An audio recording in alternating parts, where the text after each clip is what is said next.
this is the true version of this song.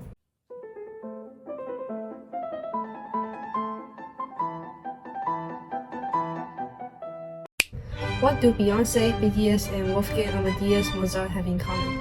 They were all chart toppers, just in different centuries. Mozart wasn't just a musician. He was the most explosive musical genius of the 18th century. By age 5, he could play the piano like a pro. By 6, he performed for royalty. He was basically a human Spotify before music streaming was cool. Hi, I'm Phoebe. Today we're diving into his wild genius, dramatic, and slightly messy life.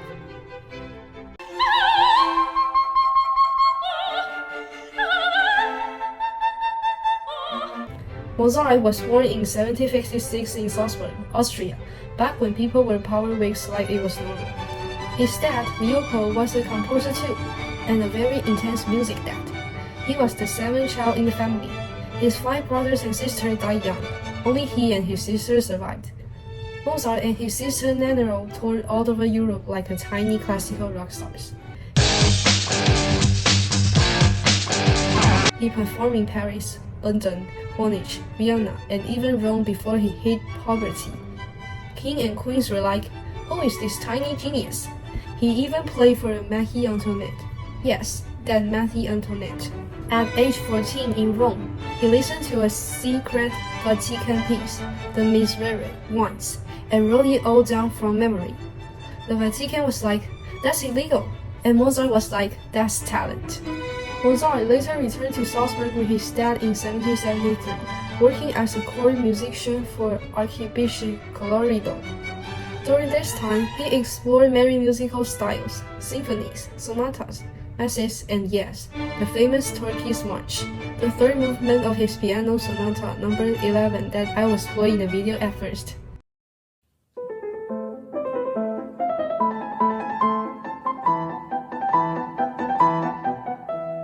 That exotic flair, totally on trend in Europe at the time.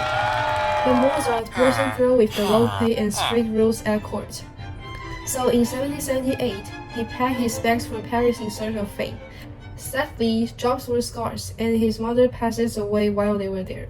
Things turned around in 1780 when he was commissioned to compose the opera I Domino Ridi Creature. It was a hit.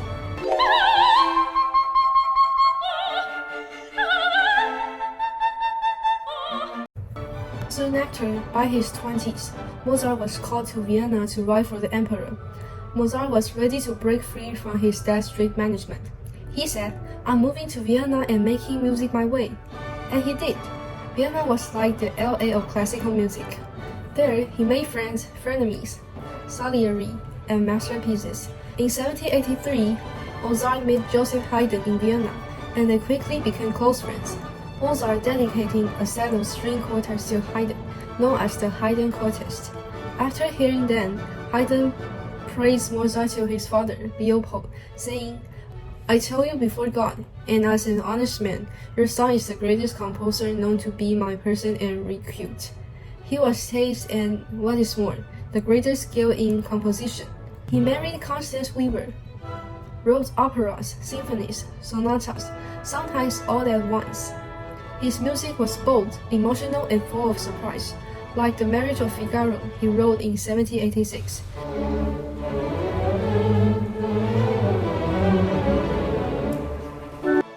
At the beginning, the opera was not allowed to be performed due to the sensitive subject matter, but under the pressure of public opinion, an abridged version was finally performed, which made some people laugh and others gasp.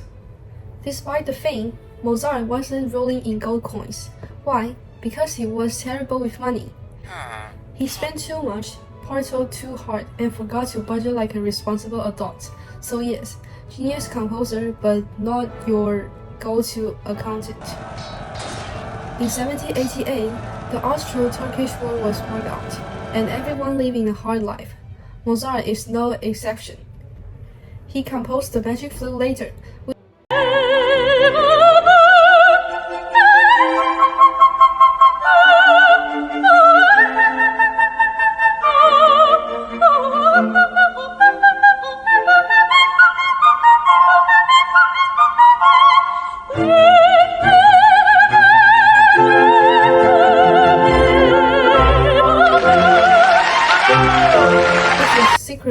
about a mysterious group called the Freemasons, and he was one of them. So yes, Mozart was in a secret club.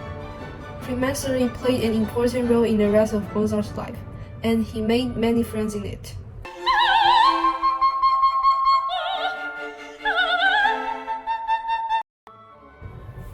In his early 70s, Mozart was overworked, in debt, and not exactly in peak health. But guess what? He kept composing like his life depended on it. In fact, his final piece, the Requiem, was literally about death.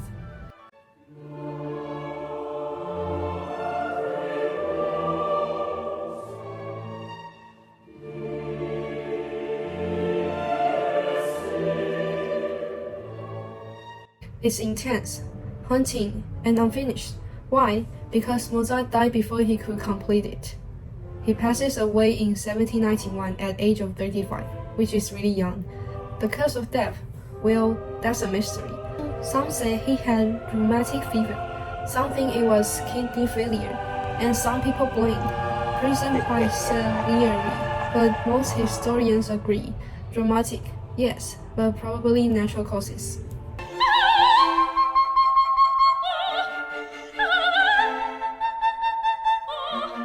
Was Mozart perfect?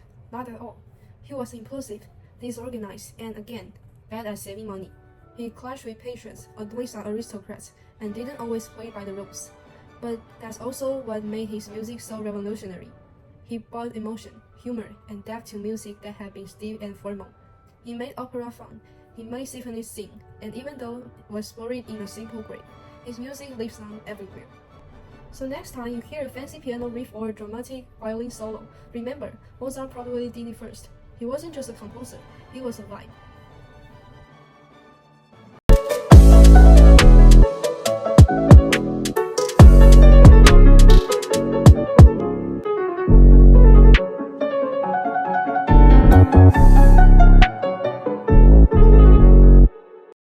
That's all about Mozart. Thank you for listening.